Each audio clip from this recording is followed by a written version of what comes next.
গাউসুল আজম বড় পীর আব্দুল কাদির জিলানী রহমতুল্লাহ আলাই উনার গুনিয়াতুত তালেবিন কিতাবে জিলহজ মাসের প্রথম ১০ দিনের ফজিলত ও গুরুত্ব সম্পর্কে বলেন, যে ব্যক্তি জিলহজ মাসের প্রথম ১০ দিনকে সম্মান করবে, আল্লাহ তাআলা তাকে ১০টি বস্তু দান করবেন।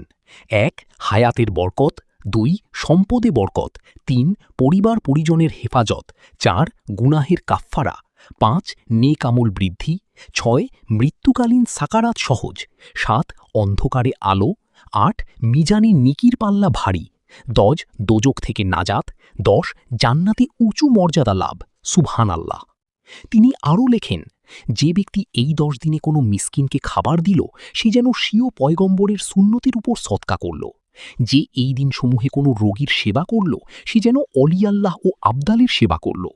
যে কোনো জানাজায় অংশগ্রহণ করল, সে যেন শহীদদের জানাজায় অংশগ্রহণ করল।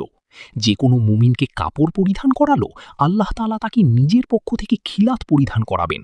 যে কোনো ইয়াতিমের প্রতি দয়া প্রদর্শন করবে, আল্লাহ তাআলা তাকে আরশের নিচে দয়া প্রদর্শন করবেন। যে ব্যক্তি কোনো আলিমের মজলিসে এই ১০ দিনে অংশগ্রহণ করবে, সে যেন আম্বিয়ায়ে কিরামের মজলিসে অংশগ্রহণ করল। সুবহানাল্লাহ, আল্লাহু আকবার। তাই আসুন আমরা সকলেই এই দিনগুলোতে বেশি বেশি করে ইবাদত বন্দেগী করি। আল্লাহ তাআলা আমাদেরকে তৌফিক দান করুন। আমিন। সম্মানিত দর্শক শ্রোতা, আপনারা দেখছেন ইসলামী চ্যানেল কুরআন এবং মাসাইল শিক্ষা।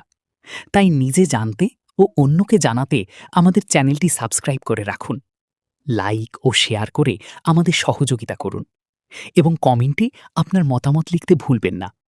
আসসালামু আলাইকুম ওয়া রাহমাতুল্লাহ।